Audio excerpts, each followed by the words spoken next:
যেটা হয় আর কি প্রেমে পড়লে, যেটা তখন আর দিনক্ষণ খেয়াল থাকে না কখন বিয়ে করবো, সেই আশায় থাকে সবাই। যে তখন অভিনয় করি তো সবসময় ভয় থাকতাম কোন সাংবাদিক কি লেখে, কেউ কি জেনে ফেললো কিনা, খুব গোপনে করেছিলাম। গোপনে বিয়ে করেছেন টলিউড কুইন অপু বিশ্বাস ও এক সময়ের বিখ্যাত নায়ক আমিন খান। এবার একটি ইন্টারভিউতে এসে অপু বিশ্বাসকে পাশে বসিয়ে নিজেদের বিয়ের খবরটি প্রকাশ করেছেন এই নায়ক। তিনি বলেন, আমরা বিয়ে করেছি আরো 3 বছর আগে। ক্যারিয়ারের কথা চিন্তা করে কাউকে জানানো হয়নি। তাছাড়া অপু বিশ্বাসের তার বাচ্চাকে নিয়েও একটু সেটেলমেন্টের একটা ব্যাপার ছিল। বাচ্চা বিদেশে পড়াশোনা করবে না দেশে পড়াশোনা করবে, এই ব্যাপারগুলো নিয়েও একটু ঝামেলা চলছিল। সবকিছু মিলিয়েই আসলে আমাদের জানানো হয়নি। তবে আমি বরাবরই চাইতাম ব্যাপারটা সবাইকে জানানোর জন্য, যেহেতু বিয়ে করেছি, লুকানোর তো কিছু নেই, আর লুকানোর জন্য বিয়ে করিনি। কিন্তু অপু বিশ্বাসই একটু সময় চেয়েছিল, আমি তাকে শুধু সময় দিয়েছিলাম। সবকিছু গুছিয়ে নিক, তারপর না হয় সবাইকে জানানো যাবে।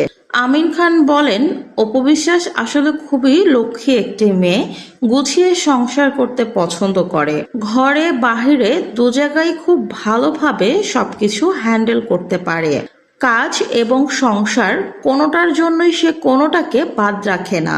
যখন যেখানে যেটা করা প্রয়োজন সেটাই করে এবং গুছিয়ে করে। আমাকে টেক কেয়ার করছে, সন্তানকে টেক কেয়ার করছে, সুন্দরভাবে সংসারটা সামলাচ্ছে, সেই সাথে সে তার বিজনেসটাও খুব ভালোভাবে মেনটেন করছে। আসলে একজন মহিলা মানুষ যে এত কিছু করতে পারে সেটা ওকে না দেখলে আমার হয়তো অজানাই থেকে যেত।